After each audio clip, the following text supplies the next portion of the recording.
சூடாக கிறிஸ்பியாக ஏதாச்சும் சாப்பிடணும் ஆசையாக இருக்கா? உருளைக்கிழங்கு கச்சோடி ஒரு நல்ல ஆப்ஷன். வாங்க ரெசிபி பார்க்கலாம். ஒரு கப் கோதுமை மாவை ஆட் பண்ணுவோம். அதில் 1/4 டீஸ்பூன் உப்பு சேர்ப்போம். இப்போ கொஞ்சம் கொஞ்சமாக தண்ணியை சேர்த்து நல்லா பிசைஞ்சுக்குவோம். நம்ம சப்பாத்திக்கு எப்படி மாவு பிசைவோமோ அதோட கொஞ்சம் சாஃப்டாக மாவு பிசைஞ்சுக்குவோம். இதில் நான் 1/2 கப் தண்ணி யூஸ் பண்ணியிருக்கேன். நம்ம மாவை 10 நிமிஷம் வரைக்கும் நம்ம ரெஸ்ட்டில் வச்சுக்கலாம். நீங்கள் துணி இல்லைனா தட்டு வச்சு கூட நீங்கள் மூடி வச்சுக்கலாம். உருளைக்கிழங்கு மசாலா செய்கிறதுக்கு நான் 4லேருந்து 5 சின்ன சைஸ் பாயில் பண்ண உருளைக்கிழங்கு எடுத்திருக்கேன். இதை நல்லா மேஷ் பண்ணுவோம்.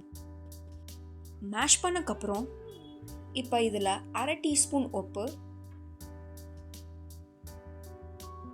1/4 teaspoon garam masala, 1/4 teaspoon chilli powder, ஒரு சாப்டு பச்சை மிளகா, 1 டேபிள் ஸ்பூன் சாப்டு மல்லி ஆட் பண்ணி நல்லா மிக்ஸ் பண்ணிக்குவோம். இப்போ இதை அவ்வளோதான் சின்ன சின்னதாக பாயில் பண்ணி வச்சுக்குவோம். கச்சோடி செய்கிறதுக்கு மாவை கொஞ்சம் விரிச்சுக்குவோம். உங்களால் கை வச்சு விரிக்க முடியலனா நீங்கள் சப்பாத்தி கட்டை கூட யூஸ் பண்ணிக்கலாம். அப்புறம் உருளைக்கிழங்கு மசாலாவை இதில் ஸ்டஃப் பண்ணுவோம். எல்லா சைட்லையுமே ஃபோல்ட் பண்ணிக்குவோம். இப்போ லைட்டாக ப்ரெஸ் பண்ணிக்குவோம்.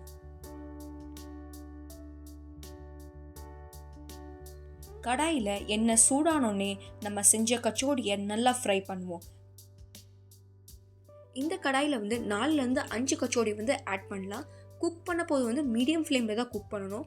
நீங்கள் ஹை ஃப்ளேமில் குக் பண்ணிங்கன்னா வெளியே ப்ரௌன் கலரில் ஆயிரும். ஆனால் உள்ளே மாவாக இருக்கும். ஸோ எப்பயுமே மீடியம் ஃப்ளேமில் தான் குக் பண்ணணும். கொஞ்சம் கோல்டன் ப்ரௌன் ஆன உடனே நம்ம கச்சோடியை வெளியே எடுத்துடலாம். சுட சுட ஆன உருளைக்கிழங்கு கச்சோடி ரெடி ஆயிடுச்சு. இதை நீங்கள் சட்னியோட இல்லைனா சாஸோட கூட சாப்பிடலாம். தேங்க்யூ ஃபார் வாட்சிங் திஸ் வீடியோ.